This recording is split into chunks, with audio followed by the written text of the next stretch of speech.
All right, guys, this is the answer key for the lesson 1 practice problems from Monday this week. You did lesson 1 on Monday, lesson 2 on Tuesday. So this started on page 11 in your workbook. Please make corrections in your workbook with red pen.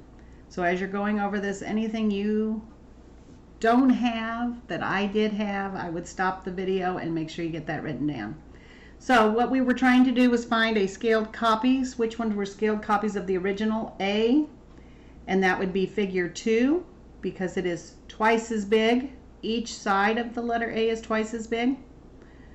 And figure 4, because each side is half the size. Okay, figure 3 is not the same shape. And figure 1 is that middle bar is the same size as the original, so that's why those are not. So it's just figure 2 and figure 4. Okay, Tyler says that B is a scaled copy of A because all the peaks are half as tall. Do you agree with Tyler? You should not agree with Tyler, because even though the peaks are half as tall, the length would have to be half as long, and it's not. It looks like the same length. So remember, every side of the shape has to increase or decrease by the same amount. So that would be a no on that one.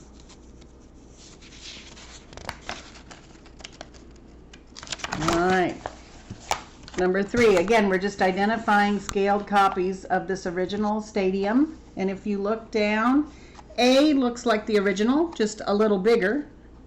And D looks like the original, just a little smaller. C is distorted, and so is B. So just A and D. And then let's complete these to make them true. 5 times 3 is 15, 4 times 8, 6 times 3 halves, because then you'd get 18, and you divide by 2, you get 9. 12 times 1/4 is 3. So you kind of have to remember that you can multiply by a fraction as well as a whole number to solve those.